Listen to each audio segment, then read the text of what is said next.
This chubby guy is actually an elite assassin. When someone opens fire on him, he calmly spits out a piece of candy from his mouth, and the instant they make contact, it actually deflects the bullet's trajectory. If he spots even the slightest opening, his target's fate is sealed. There's no way out.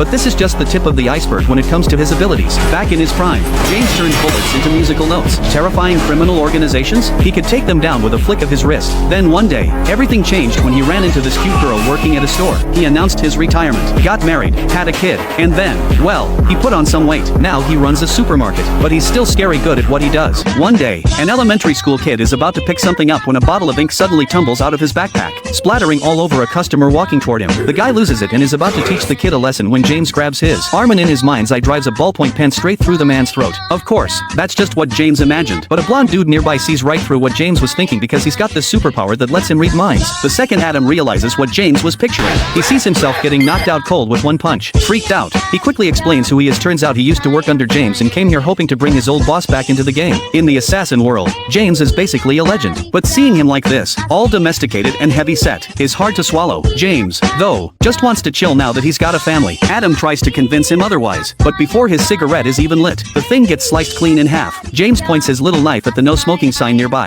Adam gets the message loud and clear. James may be heavier now, but killing him would still be a piece of cake. Just then, an older guy walks by and asks James for help. At first, Adam thinks it's some hit job, but when he follows along, he discovers James is just doing odd jobs for the neighbors, stuff like when two kids can't share a ball. James literally tears it in half so they each get one. Adam finds it ridiculous on the surface, but back in his car, he drops the act completely, looking at James with total admiration. He thinks his boss is still badass even with the extra pounds, and he can't help but bang his head against the steering wheel. A passerby mistakes it for something else entirely. Right then, the boss calls. When he hears Adam fail to persuade James, he orders him to take James out. It's the organization's rule, anyone who leaves without permission has to die. Adam tries to defend James, saying the guy's so out of shape he's harmless, but the boss won't budge. Even if Adam doesn't do it, another hitman will. After wrestling with it all night, Adam decides he'll do it himself. The next day, he shows up at the store with his weapon, pretending to say goodbye but really planning to erase James for good. What he doesn't expect is for James to spit out a candy and instantly change the bullet's path. Before Adam can even think, an ice cream bar comes flying at his face. When he snaps back to reality,